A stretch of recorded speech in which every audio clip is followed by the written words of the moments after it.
There's a love of American cars in Europe. You went to Le Mans a couple times. I went to Le Mans once. I went to Petit Le Mans in Atlanta. Yeah. And I'm not going to say what I did yet.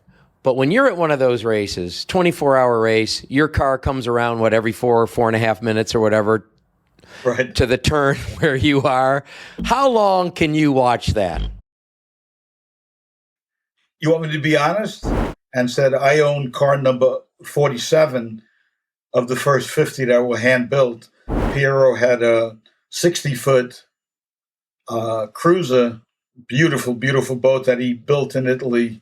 And he sailed from Genoa to Sarasota. Jay will call me occasionally, sometimes once a year. You have to put the car in first gear and drive like 1.4 miles. And then you have to make a left turn. And then you go down the block and you have to make a right turn. And then you have to make a left turn.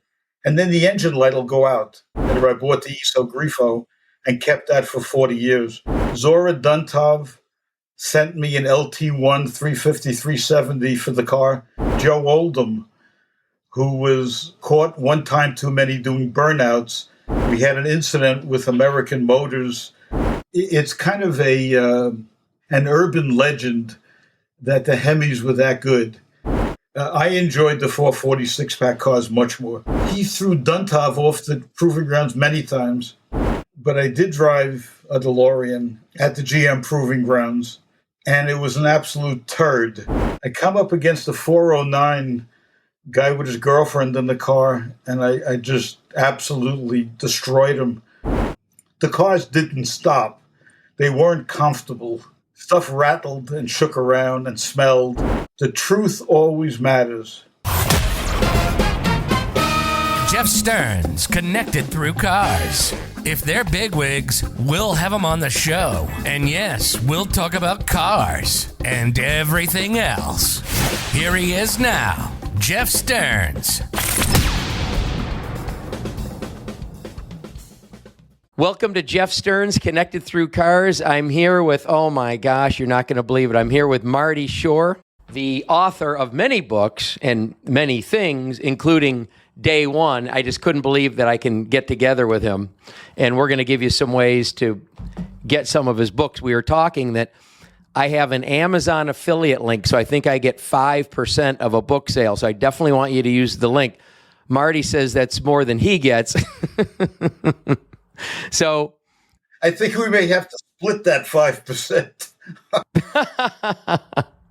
We got to talk to Amazon. Like, what are you paying these resellers? I want to read your LinkedIn resume or background. And I don't want to limit this to males, but I'm saying car guy, which just means car person. But because I certainly know a lot of females that are really into cars. But if you're a car guy, car person, you have to have so many people, Marty, that have told you they're jealous. You had to have heard that. Well, the thing is that it's the natural course of events for somebody who has been in the field to meet important people. And years later, they become really important. So it's more impressive that you met them. I mean, you were talking about Malcolm Bricklin. I met him. He started out when he was at Subaru, bringing in Subarus. Nicest guy in the world. I went down to Philly, I think, to meet with him and talk with him for a story. And just a very nice guy. Very, very nice. All of you celebrities on my show are nice guys. That's a prerequisite. All right, so let's read about Marty a little bit. So from 61 to 73, editor of Cars Magazine and Magnum Automotive Group. So from reading my book, I know that Cars Magazine, Marty, so you are a non-advertising driven, subscriber base right driven magazine, which meant that you didn't have to kiss the ass of the manufacturers and write something nice. Well, it's also that people have to realize times have changed. Back then, we made our money on the newsstand when there were newsstands, mostly on a newsstand, small subscription base, but we didn't make it on advertising, which meant that I could probably do anything I wanted to do, say anything I wanted to say. with no repercussions because nobody was going to pull their advertising. There was no politics. No, very little. And back then I had a real attitude. So I was very vocal and always getting in trouble. But the bottom line is we did have some advertising. We did carry some GM, Ford, Chrysler advertising. But essentially, they liked us because we enjoyed their cars. We beat the shit out of them on the racetrack, and we told it like it was. That was pretty much what it was. I love, though, because, for example, I don't want to get too deep into it. Now I sell chat. I'm with Car Chat 24, and I also RV Chat and Boat Chat. So I'm selling software and consultative services to boat, car, and RV dealer. But for 27 years, I was in retail dealerships.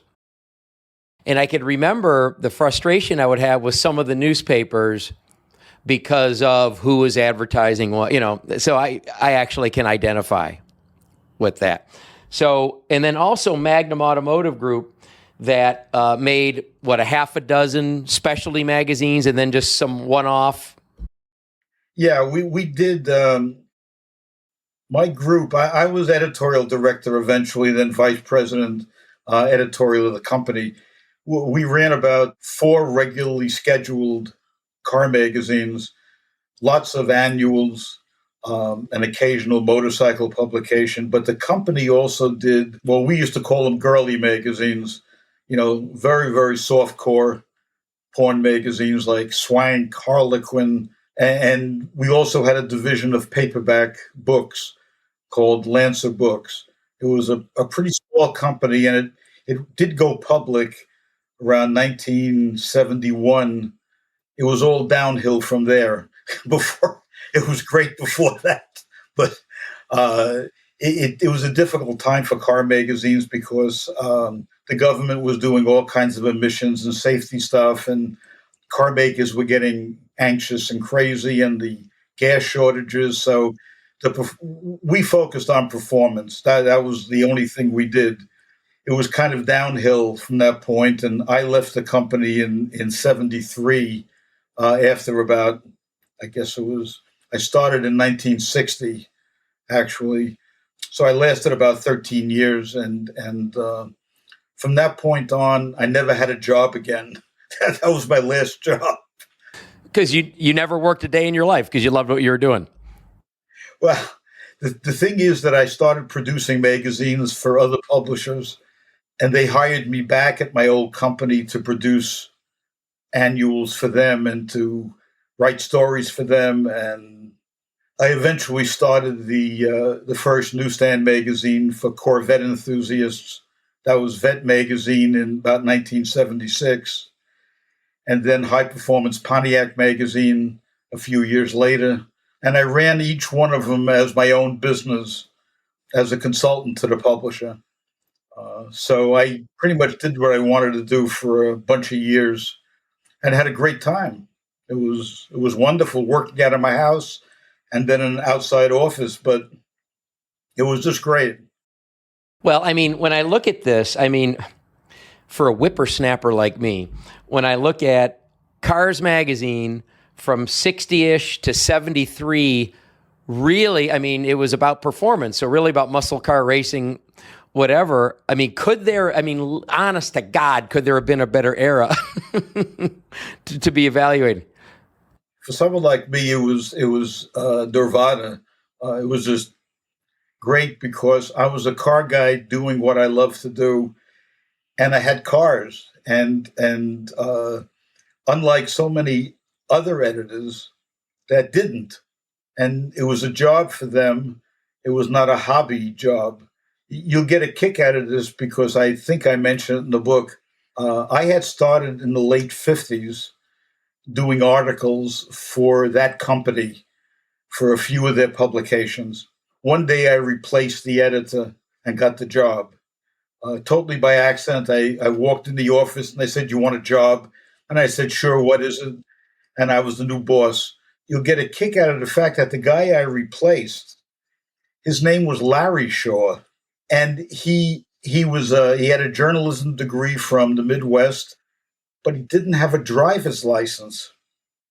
he didn't drive a car. He didn't own a car. And so when I found that out, it was like ludicrous. How could you do a car magazine and not own a car? So that put me in great shape with the publisher, and I worked my way up to be vice president of the company, and then left. They were absolutely great years, and I did a lot of stuff, had a lot of cars, just had fun, raised a family, owned a house, just what you're supposed to do. Exactly what you're supposed to do. So you mentioned that first Vette magazine. I wish my dad was still around. I lost my dad about 9 years ago. And we always had a Corvette in the house. Always. Certainly before I was born, because I see pictures of him since the late 50s. I was born mid 60s. And when he died and I went through the house, and I still have a lot of it, I mean, my dad, God bless him, what a bachelor. He lived 5 blocks away. 1,400 square foot house with a 5-car garage. Tell me he didn't have his priorities in order. Garages were an important part of life, but I never had enough money to have a big garage in my house. Well, if he did what he did, he just didn't have a big house. And he, in the house when I was going through it, taking everything, I can't tell you, Marty, how many like evolution of the Corvette framed posters with glass over them would be on a total bachelor. I used to get I started getting, of course, Hot Rod and Carcraft and Motor Trend and, et cetera, et cetera. And by the time I was in my mid-20s, I think I was getting, and they weren't all Hot Rod, of course, with Motor Trend, et cetera, but in Auto Week. And I was getting, I think, 9 or 10 magazines a month, some of them weekly, a couple of them weekly, and consuming everything. But when you mention that first Vette, I mean, there's so many people that I've had on, and Steve Hughes knew my dad. They loved each other. But there's so many people I've had on that if he could be around now, look who I'm talking to now, Dad. I mean, if I could tell him, oh my God, I have Marty Shore who put out the first Corvette magazine, he'd finally be proud of me.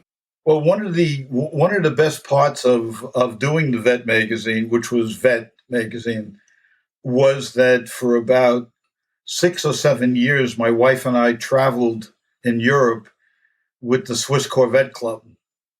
So we would go during the summer on their annual Euro meet.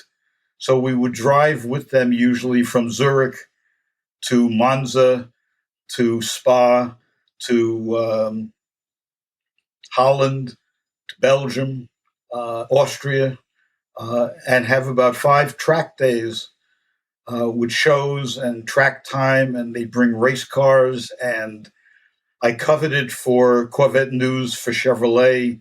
I covered it for my own magazine, made a lot of great friends in Europe. They were just wonderful times. Now, when you were traveling through Europe, were you in a Vette or only on the track days? Well, traveling, usually we flew into Zurich and then went convoy with the club, which meant 50 or 60 Corvettes in a row, convoy through Europe. Sometimes my wife and I met them at the track. So we took vacations in Italy and France and Holland and Belgium and stuff like that. But they were just great times, and they loved having us. We gave the Swiss Corvette Club exposure in the United States that they never had before. Now, they're still very active, and they do the Euro meet, but my Vette magazine is gone. They canceled it. So after about 40 some odd years. Marty, I've been to Europe, and not all Western Europe, a lot of Eastern Europe too, but I've been to Europe all in nearly 20 times, probably. And I don't remember ever seeing a Corvette, but I also didn't spend, I think I was only in Switzerland once or Zurich once. But is that where the Corvette Center is, or did I just miss it? Is there a Corvette presence in Europe? No, you didn't miss anything. It's like what you said is very much like a guy going to Los Angeles and spending a week there and saying, I never saw any exotic cars. I never saw any. Where are all the hot rods they talk about? Well, they're all there. They just don't come out to play at the same time. And in Europe, you find Corvettes in Sweden, Switzerland, Holland. You don't find very many in France or Italy.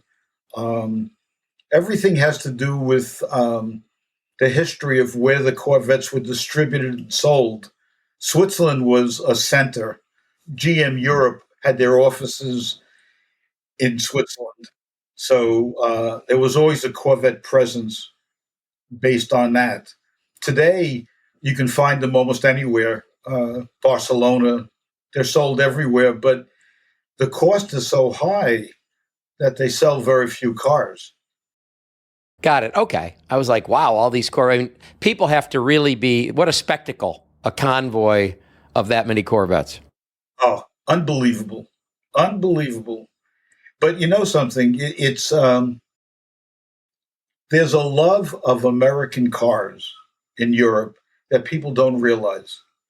And I realize it because I experienced it, but I went to Le Mans for 2 years in a row around 2001, 2002, when Corvette was very active in winning each year, the GT class. I was with General Motors and in their suite, and I had all access pit passes and all that kind of stuff. But when the Corvettes crossed the finish line, the fans went bananas waving American flags. And I'm talking about Asian guys, I'm talking about women, I'm talking about men. They loved American cars. And I think they still see the Corvette as the sign of America. Just like they felt about Timberland shoes and other brands like that. Levi's, right. So, I had a ball doing the Corvette stuff for sure. Now, about racing. Yeah. And I'm going to see where your answer lines up with Derek Bell, who I've had on. You went to Le Mans a couple times. I went to Le Mans once. I went to Petit Le Mans in Atlanta. Yeah. And I'm not going to say what I did yet. But when you're at one of those races, 24-hour race, your car comes around, every 4.5 minutes or whatever, right, to the turn where you are. How long can you watch that? You want me to be honest? Yes. The best place to watch it is in your living room on a big screen. Well, I want you to know that's the same answer Derek Bell gave. You can't watch. If you're talking about Indy, there's no question about that. At Le Mans, you can go to various locations on the track, especially if you have all access passes like I had. So I could go at night and I can go here and I can go there. But to be honest with you, I never spent a full 24 hours at the track. I'm too old for that. I did it in 1970 at Daytona for the 24-hour. It's not that thrilling.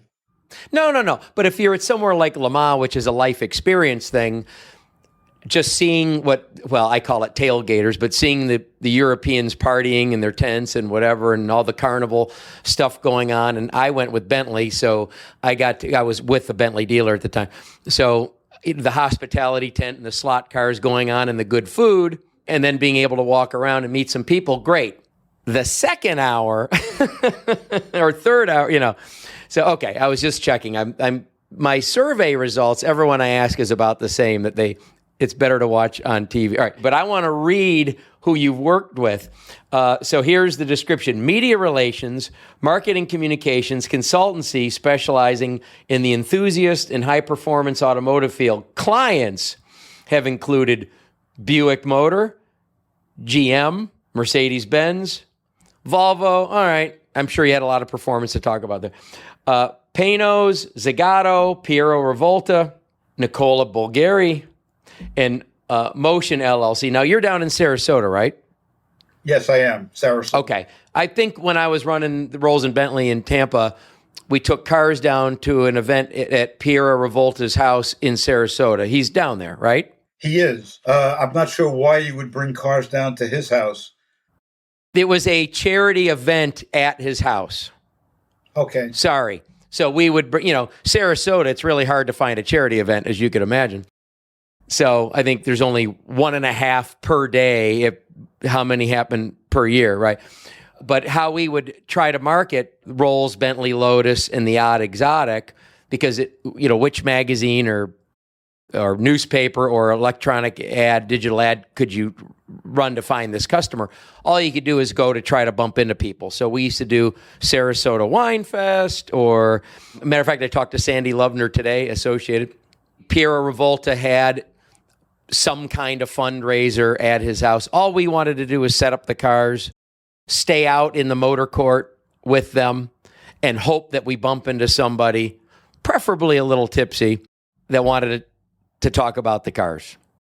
But I do remember he had the beautiful Rivolta boat behind his house too. Unbelievable. Yes. The reason that we live in Sarasota is because of Piero. Oh, no kidding.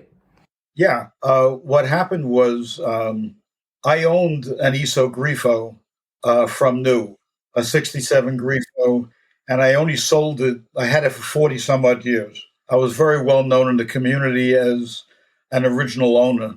There were very few.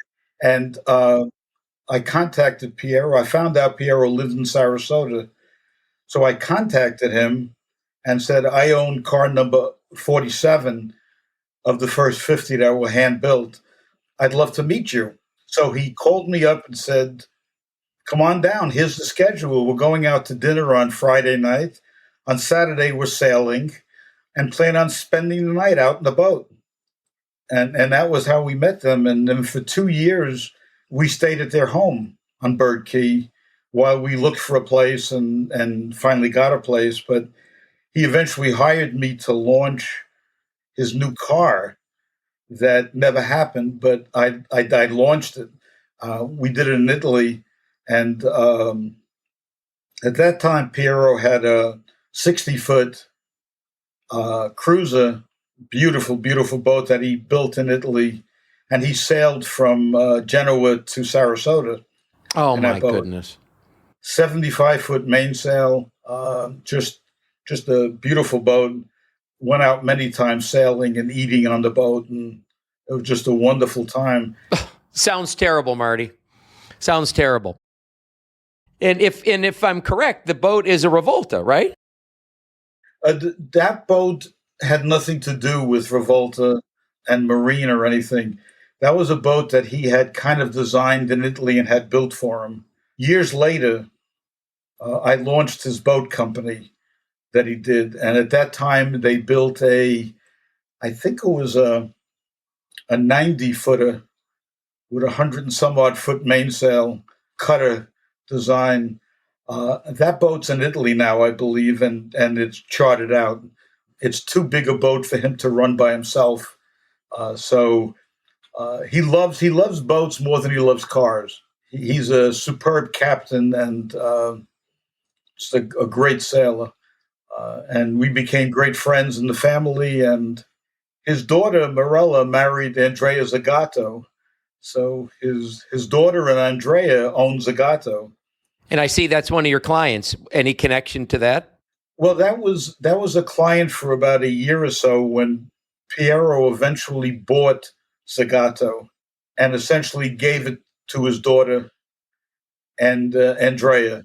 So I helped him launch it. I spent some time at Zagato in Italy, and we got the company launched, and he's doing very well. And in fact, Andrea and Mirella are building a house in Sarasota right now.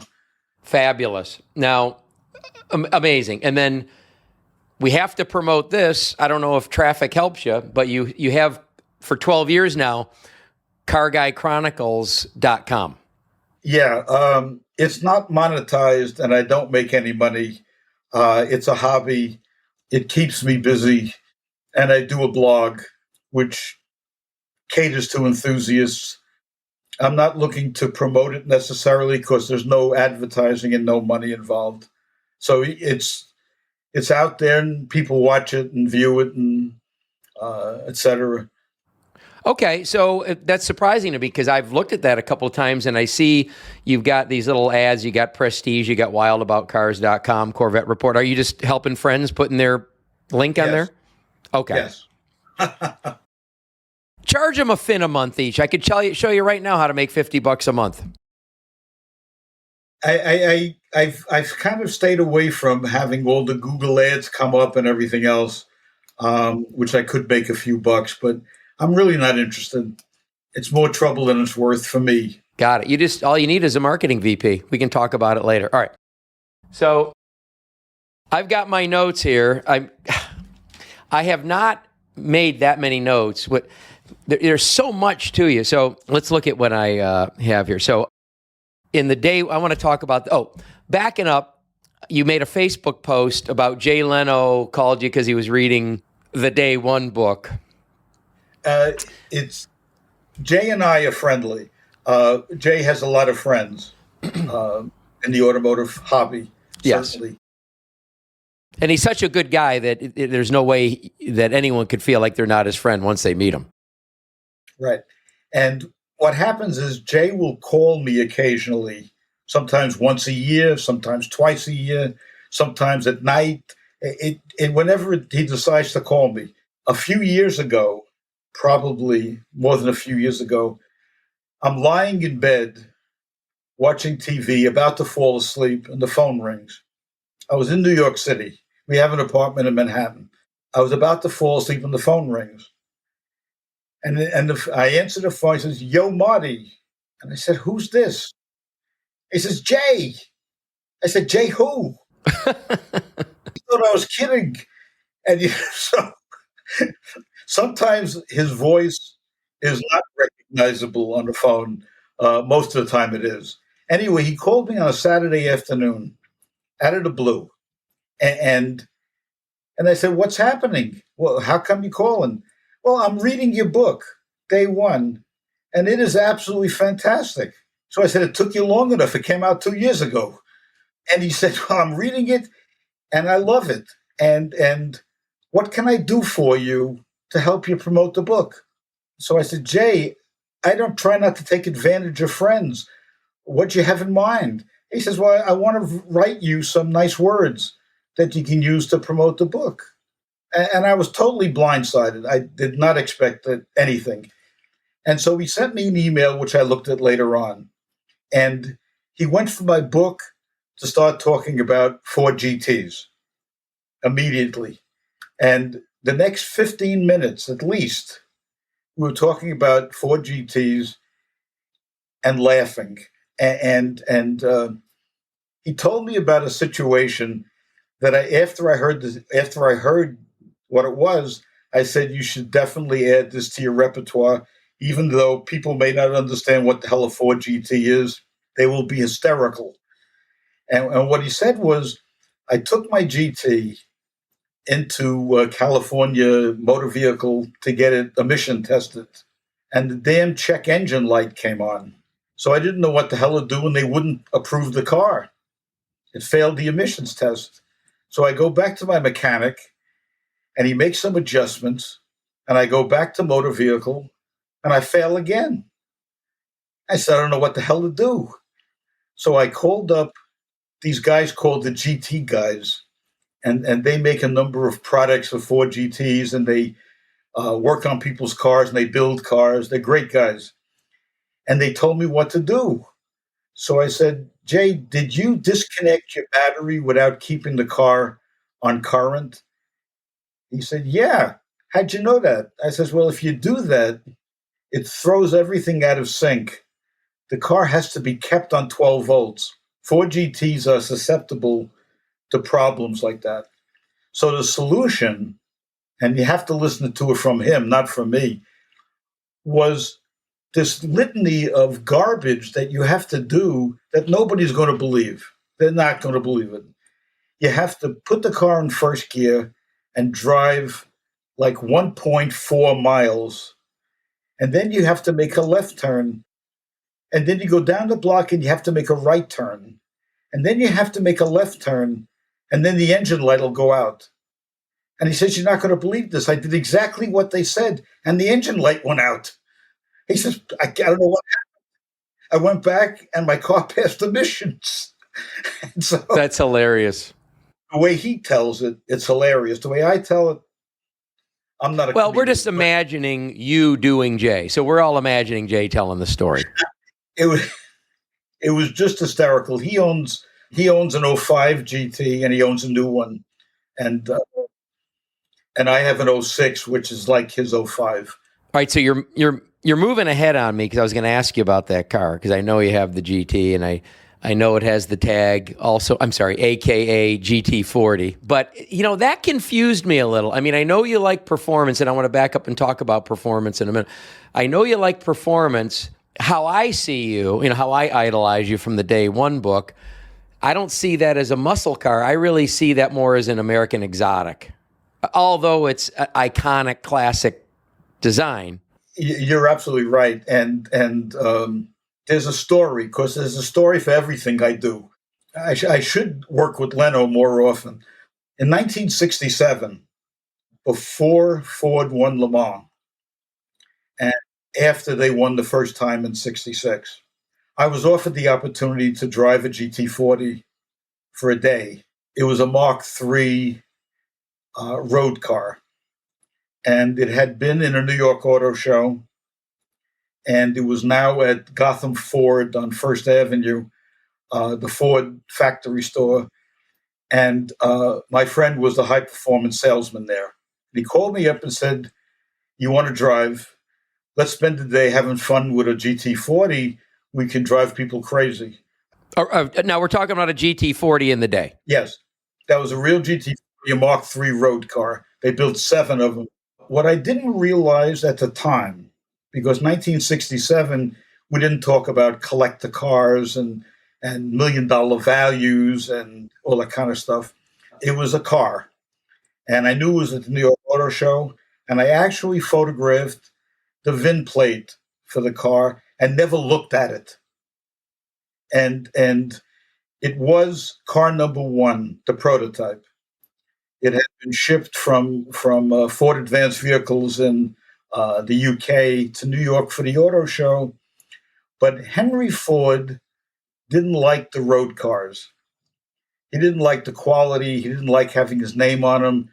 They only built 7 road cars, Mark III, and they built about 31 Mark Is. And so my friend Billy Kolb and I spent a day driving through Manhattan, scaring people, being afraid to be run over by a taxi cab because the car was so low, falling into a pothole and never coming out. And we got on the Triborough Bridge and had to pay the toll. And the only way you can pay the toll is to open up the door, and the door has half the roof in it, so it's a real pain in the ass. And so we took it over to Triborough, went down to Randall's Island, and then the cops followed us off the bridge. They followed us right to Randall's Island. They had never seen anything like that before. So we had this fun time. On our way back, Billy drove going, I drove coming back, and I'm on the East Side Drive, FDR, and Billy says to me, "Do you know how fast you're driving?" So I said, "I don't know, about 65, 70. He says, "Well, it's 105 on the speedometer, and you're going to get us killed." And there's an almost semi-reclining position in a GT40 compared to a regular car. And I didn't feel the speed. I just was weaving out of cars. I mean, thinking about it scares me. Anyway, I brought the car back. Billy calls me up about, and I do a cover story for Cars Magazine. And Billy calls me up about a month later and says, "You want to buy that car?" So I said, "Why?" He says, "Well, I have 3 of them, 3 GT40s in a building in Secaucus. They're all slightly damaged with scratches and bent Barani wire wheels. And they want me to sell all of them. You can have one or all for $5,300 a piece." Well, the car was about 16 grand, and it was the number 1 car, but I forgot that. He said you could have all you want for $5,300 a car. Yeah, each. And you can have the one you drove for $5,300. And I'll never forget what I said to him. "It'll probably be cheaper next year. So I'm going to pass on it." Now, Billy had difficulty selling those cars. Nobody wanted them. So he held on to that GT40 for at least 6-7 months and drove it everywhere. That was over, and we forgot about it. When the Ford GT came out, I didn't buy it when it first came out. I bought mine in 2014, I think, or 13. But both Billy and I have GTs, and once a year we meet in Sarasota and we toast the GT40 that got away. The interesting part of all this is when I was doing research for a Ford book that I wrote, I tracked that car. It is the most important GT40 Mark III in existence. It went back to the UK. The owner converted it to a right-hand drive race car. And a couple of years back, I supplied the original photography that I took of that car to the restorer in England, who turned it back into the car like I had it for a very wealthy collector in Switzerland, who I've been in touch with, and I have pictures of the car now. It's on the road. He's out racing it, having a ball with it, but it is the most important one. It's serial number one of the 7 cars. So I had a great love for GT40s, and then Ford won Le Mans in 67, in 68, and 69, and I became a total GT40 freak. And by the time I decided I wanted to buy one, they were just totally in another planet. They were in the millions, and that wasn't going to happen. So I bought a Ford GT, which is a much nicer car to drive. It's faster than the road car from back in 67. It is absolutely a delight. So now it doesn't seem incongruent to me that you're driving that car. It all makes sense. I'm like, why not a GTO? Why not a 59 Chrysler? So now I understand. And, that is probably, and I've heard, because I was in retail dealerships for 27 years, so I've heard every Altacocker tell me every car that got away story, right? But I think that's the winner in my life, because you might have done all right on the 5400. Yeah. How much was a house then? Or how much was your house then? Or okay, I can relate to that. The house I was living in on Long Island in East Rockaway was about a $35,000 house. I had bought the house in 64 for $27,000. Okay, so that car wasn't cheap, because if you were living in a $350,000 house and someone hit you with a $53,000 car, that wouldn't be like a cheap car. Right. The thing is that I only had a small garage, and buying that car would have meant I have to find a place to keep it. I'd have to convince my wife that I had to spend $5,300 for a car that I'm not going to drive all the time. I'd have to insure it. I probably wouldn't have kept it. So about a year and a half later, or maybe 2 years later, I bought the ISO Grifo and kept that for 40 years. So, and then I sold that to buy the Ford GT. Well, the ISO wasn't the worst buy you ever made either. No, I'll tell you what I paid for the car. Oh God! And I'll tell you what I sold the car for, because it's just a funny thing. I bought the car in 1969 for my birthday. The registration, everything was March 28th, 1969. I bought the car as a leftover new 1967 Grifo. The price tag of the car was $14,500. When I went to the dealer to look at the car, it had been ordered by the owner of the dealership for his wife. And you should be familiar with that story because you worked in retail. The owner bought it for his wife. His wife didn't want to drive it because it was 4-speed and no air conditioning and no power steering. So it sat in the corner of the garage. The dealership was a very, very successful Chevrolet store in Paramus, New Jersey, a Corvette center, very, very big. And it didn't mind keeping the car under a cover. Somebody told me about the car, so I went to look at it. I saw the car. It was under a cover. I took the cover off. It was 66 Milano maroon Corvette color, small block 4-speed, absolutely stunning, stunning car. And I offered the guy $5,000 for it. and he threw me out of the dealership. And so I called up the next week, and I said, I'm coming out again. I want to look at it. I offered him $7,500, and he took it. And so I bought the car for $7,500, and I owned it for 40 years. It was probably the lowest mile Grifo in the country. Zora Duntov sent me an LT1 350, 370 for the car in 1969, between 1969 and 1970. The motor came out in 70. He sent me an LT1 engine for it. So I had to convert it to an LT1. Absolutely wonderful car. Loved it to death. Only sold it because I wanted to buy a Ford GT. It's the only reason. And I sold it, I think, for about $265,000 to a guy in the UK who bought it. So even after maintenance and insurance, you did all right. Oh, yeah, sure. And I was able to buy a Ford GT and have plenty of money left over. And the Ford GT has appreciated another $100,000 since I bought it. But it's just a wonderful, nice car. I'm reaching the point where I may have to think about not owning it because the car is way too fast for my reflexes anymore. And it's a kind of car that can truly scare you and get you in trouble because it has no traction control. It has no stability control. It has nothing, just anti-lock brakes and lots of power. So you can get in trouble really easy with that car. But I love it. It's wonderful. I'm thinking of investing in you, like the Marty Shore the Midas Touch investment portfolio on cars that he buys, what they're worth later. Well, it's not really because it's just a matter of luck and timing that you keep something 40 years and it's worth something because nobody ever figures out what the insurance, what the maintenance, what everything else costs on a car. In my case, having a Chevrolet powertrain, the maintenance was never that high.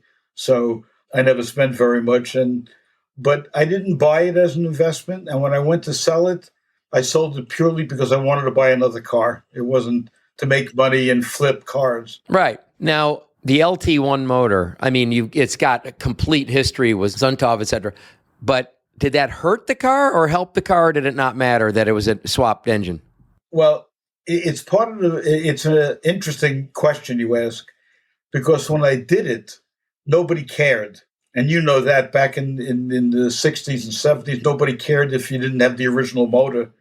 It didn't matter. Right. But when it was just a used car. Just a used car. But in my case, Zora was a friend. He said, I saw you bought a Grifo. I think you need an LT1. I'm sending you one. I had the conversion done as a Baldwin motion conversion because what I had done was I had seen the car in New Jersey at the dealership. But when I bought the car, I went back to that dealership and said, I'm taking the car, but I'm not going to give you any money. It's going to be a dealer exchange. Baldwin Chevrolet in Long Island is going to buy the car from you. So Baldwin called them up and said, give them the keys. So when I got home, I got a bill of sale from Baldwin Chevrolet. Then I went to Motion Performance, which I was involved with, and had Joel Rosen do the conversion. So I owned the only Baldwin Motion ESO Grifo. When I sold it, it was sold as a premium car, not as a car that didn't have the original engine. So thinking back, I probably shouldn't have done that. It might have been worth more with the original engine, but I didn't care. It didn't matter. And I didn't think that at the time you were thinking of it. I was just curious now because with Duntov, the story behind it, and I think that just makes it more interesting.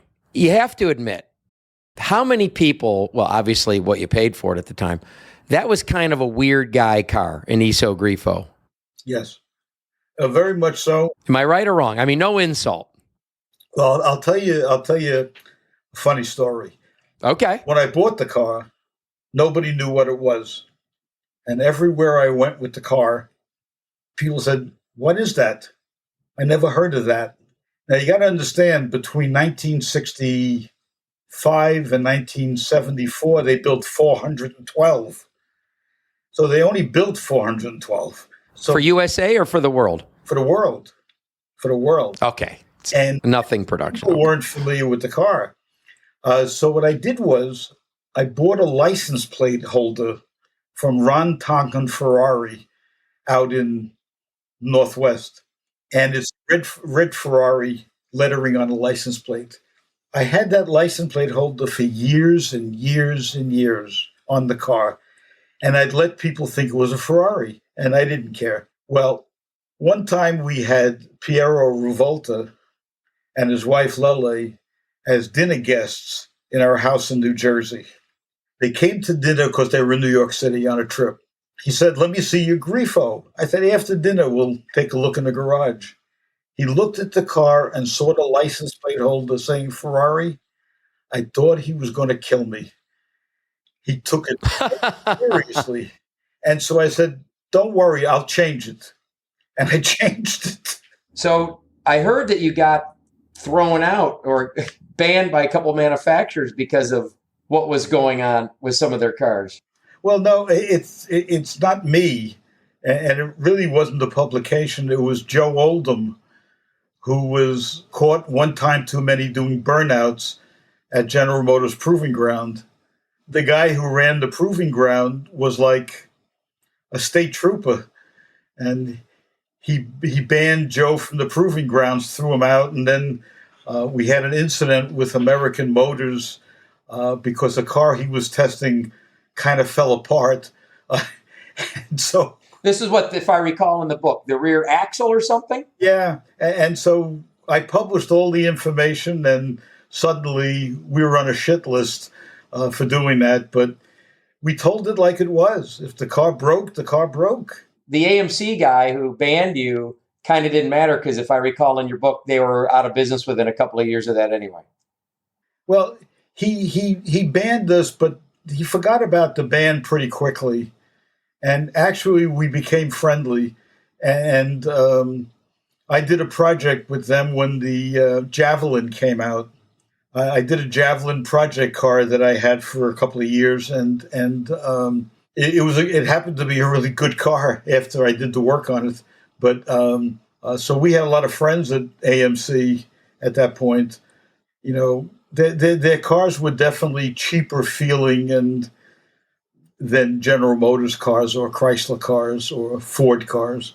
After a while, this Javelin of mine really was a very, very nice car. Was it a 340 car?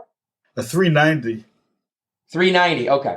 A 390, and I had I did a cam and headers, and we took the heads off and did the heads with Chevrolet LT1 valves. I think there were 160, 202 valves, fit right in. And then I did a 4-barrel Holly on it and beefed up the automatic transmission. The car was very quick. It was really nice. It was black. I did an AMX hood and grill on it, so it looked like the two-seater. It was a neat car. In your book, you talked about don't be so impressed with a Hemi straight off the showroom.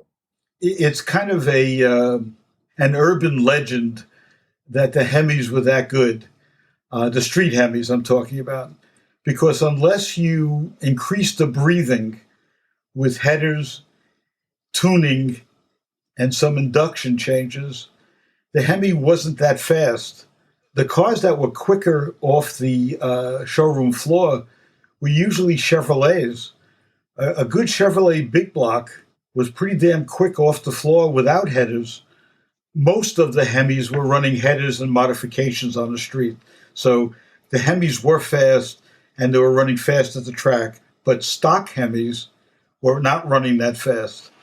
So in a restoration, if somebody's going for full bone stock and leaving a stock manifold on there, unless he's doing some tuning tricks or some spark, the car, if it's authentic, probably shouldn't run that perfect in between idle and wide open.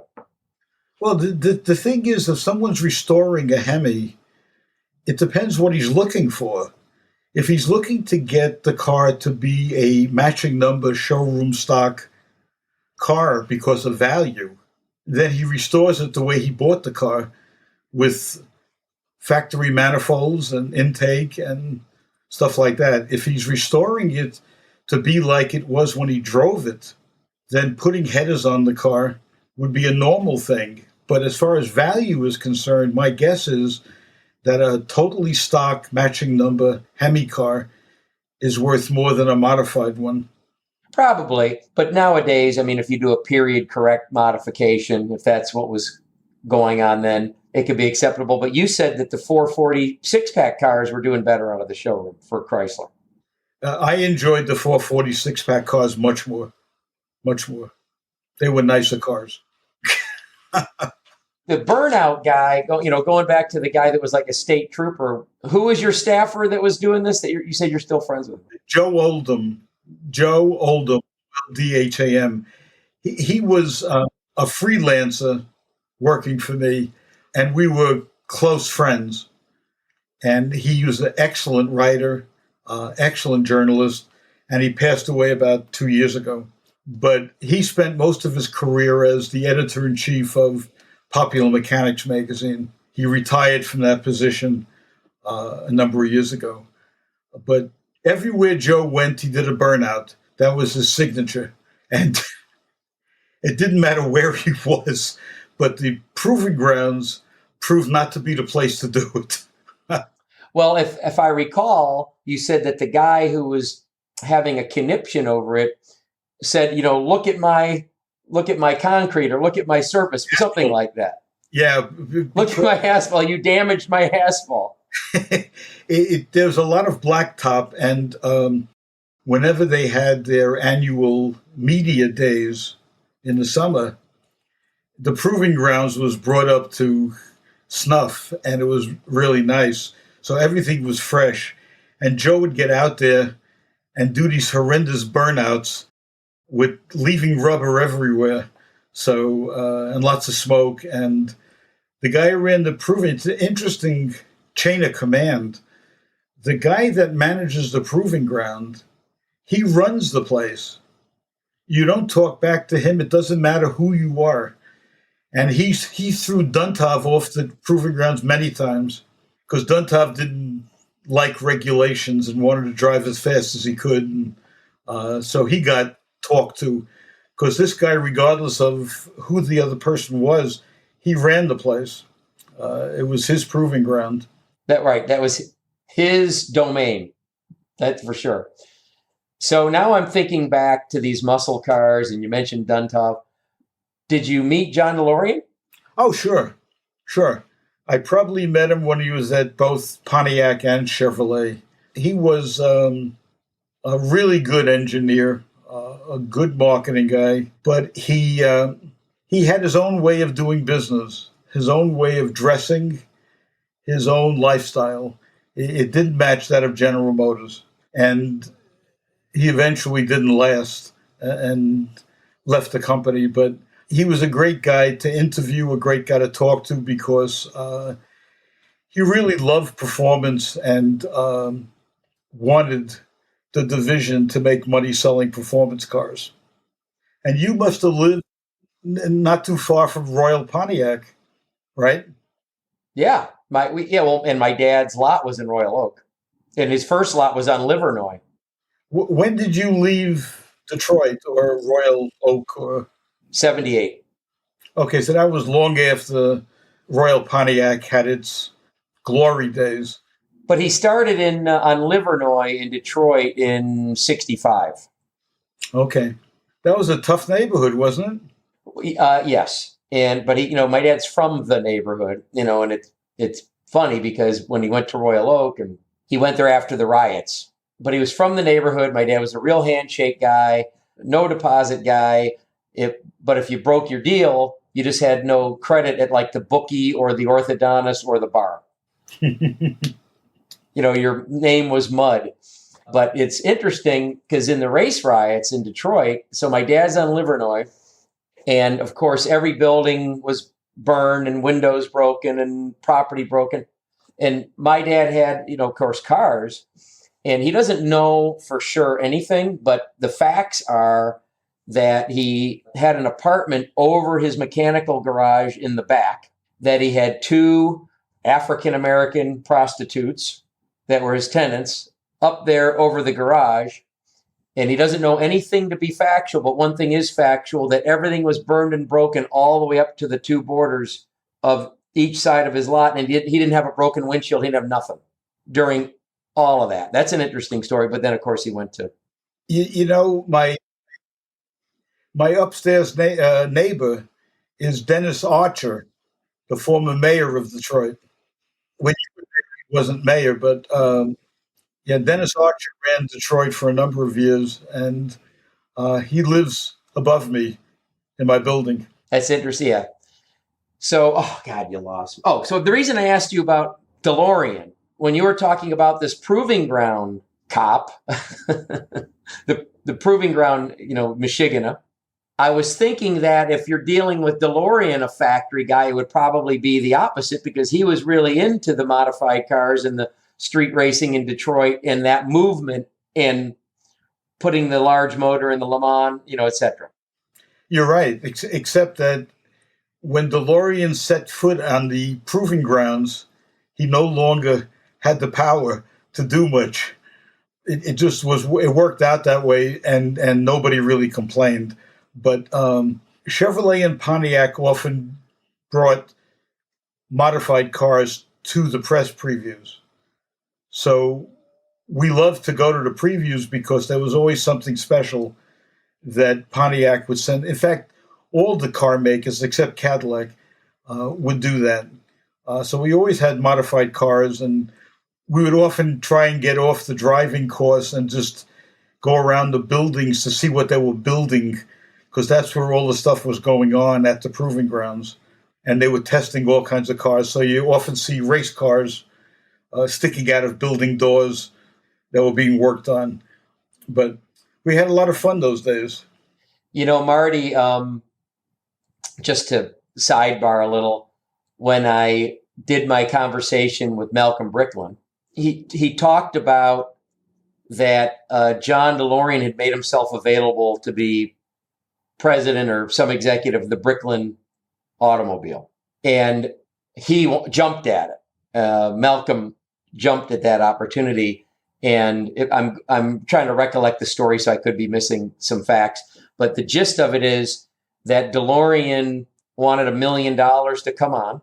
Malcolm didn't flinch, said, I'll go sell some Subaru stock or borrow against some Subaru stock to pay him instantly, like just a quick yes. Then Delorean said, I was talking to my attorney or accountant, and what I'm giving up at GM, it should really be $1 million take home net. And Malcolm backed up a little and said, one thing I'm thinking about, John, is I think that we might have a little bit of a wrestling match about whose name will go on the back of the car. And John said, yeah, it could be that. So they didn't get together over that. Fast forward, John asked Malcolm, next time you're in Detroit, Malcolm was going to Detroit frequently for whatever reason, let's meet. And they have dinner or lunch. And Delorean says, listen, I want to start my own car. And Malcolm had already been through this with the Bricklin. And if you end up being able to listen, very interesting, with 40,000 back orders, why his plant got shut down. Very interesting.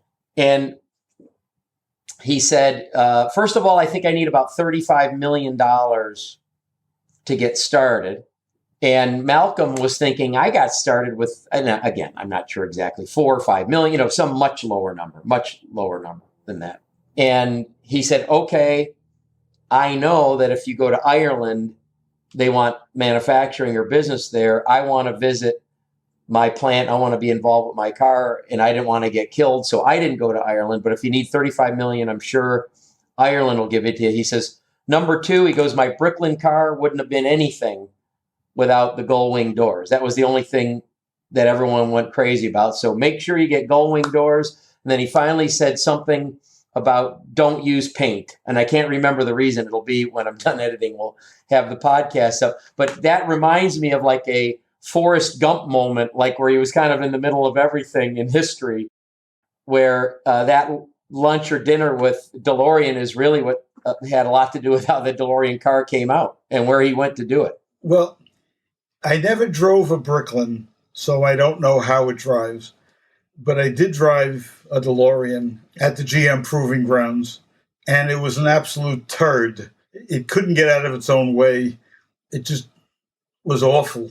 The only way you could wake that engine up was with turbocharging, which they did a few experimental cars. But the way the car was, it was just, I got in the car, I got out of the car, I got into a Corvette. It was like a different world, and then the Corvette didn't have any great shakes because they didn't have a lot of horsepower then. So, but DeLorean was a large disappointment. Bricklin used a Chrysler or AMC sourced, I think, 340. The engine in the Bricklin was an American Motors, 360? Was it 360? Now I'm going to look. I'm trying to go by the conversation I'm trying to remember. And it's also interesting. DeLorean used that Peugeot Volvo Renault motor. Right. A total dog. Bricklin motor. But in the recorded conversation, Malcolm talks about how he got sideways with the guy that was going to supply an engine. It's very, very darn interesting. I don't know if I can find it while we're looking, and I don't want to make you wait, but I do remember. I do also remember AMC. So, by the way, is this a crazy question, or maybe I don't know if you've got it 100 times. Do you have a favorite engine? A favorite engine from your early days? From your early days, like I have notes. Like when I was reading your book, I really started to love the 409, even though I never drove one. The 409. Favorite engine, probably. I liked the 446 packs a lot. I liked the 427, 425 Ford, and I liked the small block Chevys, especially with a 4-speed. A 4-speed and a good small block was like a wonderful combination. Like if you took, I had a 67 Corvette big block, but if you took a 67 Corvette, 327, 350, 4-speed, and a decent rear, it was just a wonderful car to drive. Was that because of the faster revving? Well, it was just so well matched. The 4-speed was a BorgWarner T10, which was smooth as butter. The small block could rev 6,000 RPM. And the Corvette was just a balanced car with that engine. Also the Z28s, Camaros, 68, 69, 4-speed. They were pretty cool cars too. But having a favorite engine is so difficult. I mean, engines come in style, out of style, in trend. Right now, my favorite engine is the engines that are in my cars. That's right. To look at in a more modern engine, I like the Chrysler with the long intakes. Yeah, the cross rams. Yes, with the long. I can't think of the word now. They were very on the show. Very sexy, and the Chrysler 300s. Actually, if you want to take a landmark car, the early Chrysler 300s, starting with the basic 300 and going a couple of generations, they were hell of a nice cars. They were what Mercedes became as far as a luxurious, fast, competent sedan. They didn't have brakes, but nobody had brakes then. But they were really nice cars. Now, by the way, I looked up, I want to give you your credit in public that on Wikipedia, it says production Bricklins were powered by one of two overhead valve V8 engines, depending on the year of the manufacturer. Cars built in 74 received a 360 cubic inch from AMC. Right. So you're 100% right with a single 4-barrel, 220 horse. And then cars built in 75 got a 351 Windsor. Yeah, they went to Ford. Companies did that. Actually, so did Piero Rivolta go to Ford engines in his cars because General Motors and Chevrolet became very difficult to deal with. And Ford was very freewheeling, and they had some good engines, so it was a lot easier dealing with them. But, Chevrolet was not that easy General Motors was not that easy to deal with when you were buying engines for cars. My favorite all-time engine to look at and for the sound is a modified Ford flathead. Ford, I owned a couple of Ford flatheads because I'm old enough to have owned them when they were popular the first time. They had a nice sound with dual exhausts and steel pack mufflers. But if you want real noise, just put a set of headers on a Ford GT, and it's deafening. It's deafening. Is that what you have now?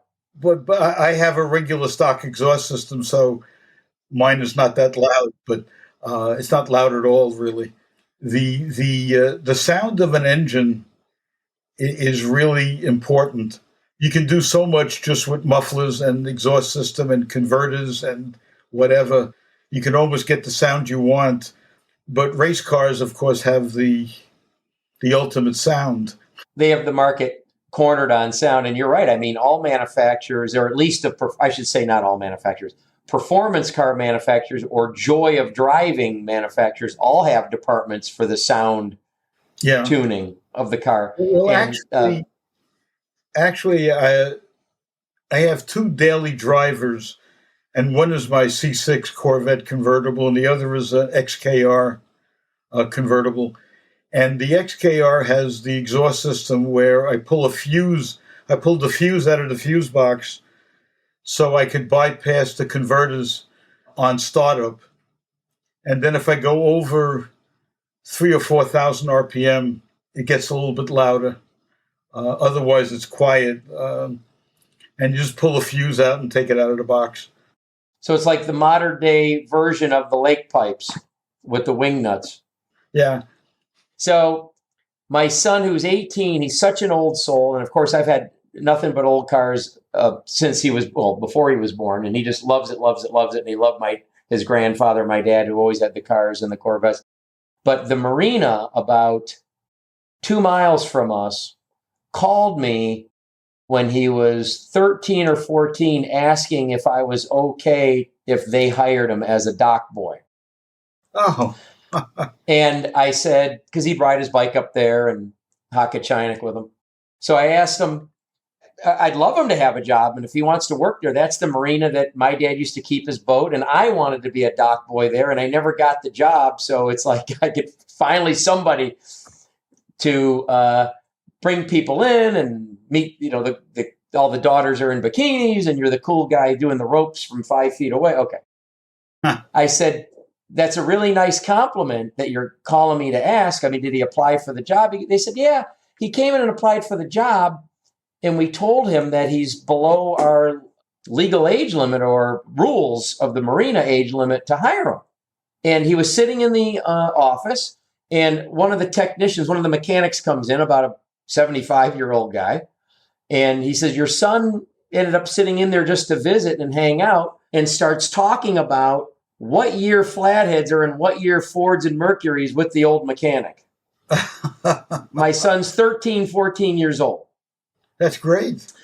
Yeah. And he said, I loved it, and he said that he was so into it and could talk to an adult that we actually either called or looked up on the internet the labor laws to see if we could hire him, and we can. So if you don't mind, we're going to hire him. That's really nice. Yeah. And he was there a couple of years. He's now 18. Oh, okay. So he's, not a Jaguar exec yet, but, we'll see where he ends up. So when you were running the magazine, I know you interacted with one car, and I don't want to put you on the spot, and we can edit it out if you don't remember. And I wish I had it bookmarked. But in the book, you talked about in New York, I think like a street legal race car and I can't remember who it was famous that handed you the keys or called you up, and you had the car for a week. Does this ring a bell? Yeah, sure. It was probably 1964, somewhere around then. Do you remember the Ramchargers out of Detroit? Yes. They did those Candymatic Dodges, white with candy apple red stripes. Okay. Before they got the Hemi, they ran very high compression Wedges. When the Ramchargers were running the Candymatic, Dodge built a second race car. It looked just like the real race car, only it was built on a two-door hardtop instead of a two-door sedan. And they used it for auto shows.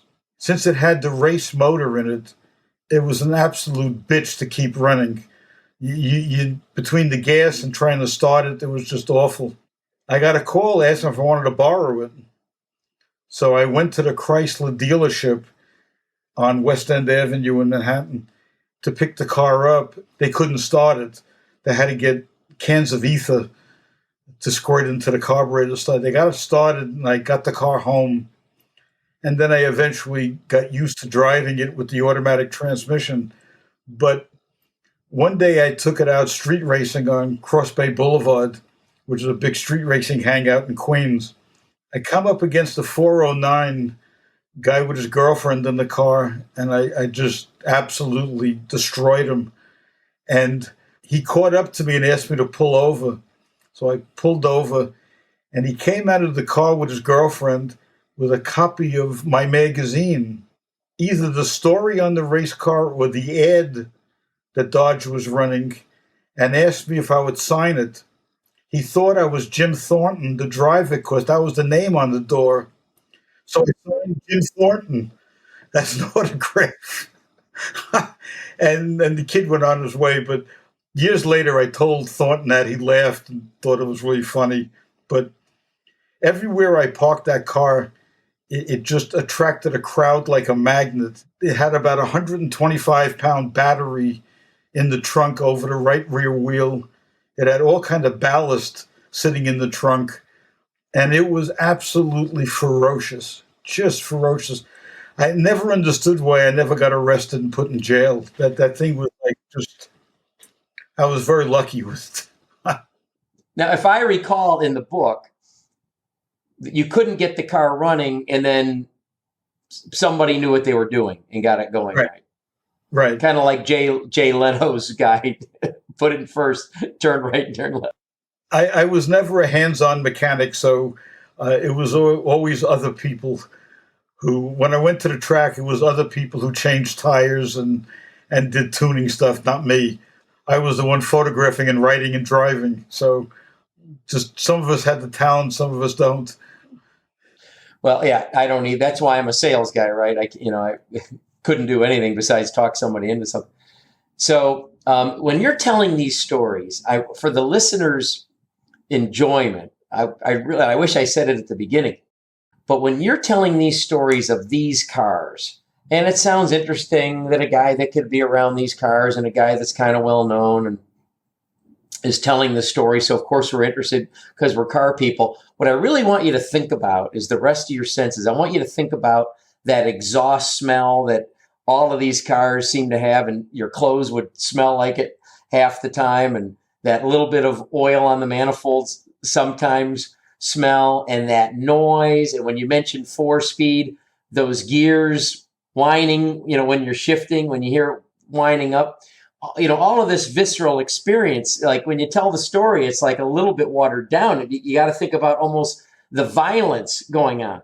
Well, the thing is that all of that sort of came together in modern times, because nowadays, when you see stuff online of road tests and driving race cars and everything else, you have sound, you have in-car cameras capturing the shifting, the steering, the road ahead. So it's a complete story. What we did was half the story. It was hard to get across what it was actually like in the car. The cars didn't stop. They weren't comfortable. Stuff rattled and shook around and smelled. And yeah, it was all of that stuff, but it was all what we expected. It was part and parcel to the thing. And you have to remember, those experiences now are considered great history. Back then, that was my job. That's what I did. I went to the track on Saturday or Sunday to run the cars. That's what we did. It wasn't a big deal. Unfortunately, it took time away from my children and family and stuff, but that was part of the job, and it was work, and you got paid for it. And if you look back at what we earned in that job, in those jobs, you could never understand how you raise a family and eventually own a home. That was like a distant hope. So Right. nowadays, cars are worth a lot of money, and then they were just cars. Let me switch gears on you a little. What's the best advice you've ever given anyone? The best advice. I've mentored a lot of people, young people who were looking to get into the public relations business, because I switched in 1980 or so over from doing magazines to doing public relations. And I ended up spending the next 18 years doing General Motors work and Buick work and having other accounts. And it was important to tell young people that two things: the truth always matters. You don't deviate from the truth, even though the people you're speaking to and pitching stories to may be lying their pants off. You got to tell the truth. And the other thing is, you got to treat all journalists equally.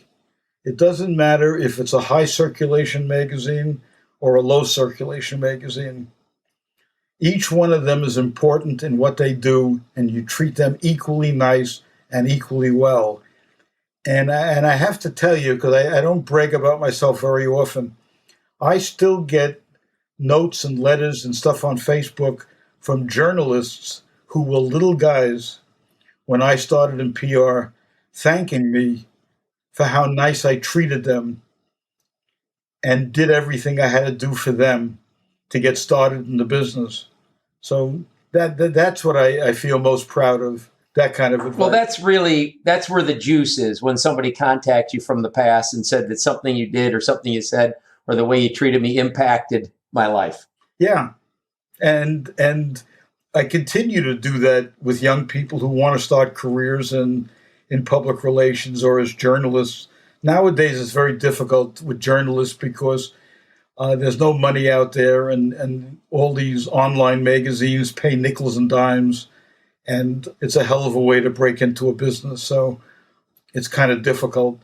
But when I did it, I took everything I learned from being a journalist and how two PR people treated me when I was a small circulation journalist. One of them was the Dodge guy in New York whose name was Moon Mullins, and he was an ex-newspaper guy who treated me like I was the New York Times. And we did so many stories together for so many years. And his boss was the dean of automotive public relations, Frank Wiley in Detroit. And he was a teacher later on. And he believed in treating everybody equally and telling the truth. And I learned an awful lot from him. And a couple of the guys at GM were really straight shooters and taught me a lot. So when I started, since I had been a small journalist at one time, I didn't care what your circulation was. I wanted to get my car in your hands, and I wanted to see a story with your byline, and I don't give a shit how many copies you sell. I just want to get the message out there, and I'll help you do it. So that's what I think makes me most proud. And I trained my son that way because he worked for me summers when he was in college delivering cars. So he met all the journalists up and down from Maine to Washington, D.C. And later on, when he got into the business, he became their friend and had a great relationship and still does with all of those journalists. So that's what makes me feel good. That's beautiful. Something that nobody knows about you, where the Jeff Stearns show can get a scoop on Marty Shore. Well, it's funny because most of the people I've been on many shows over the years, and most of the people are the same kind of people you would have on your show. The Steve Pasteiners, the Jay Lenos, the whoever. They almost all have one thing in common. They come from a family where driving was cars were a normal thing.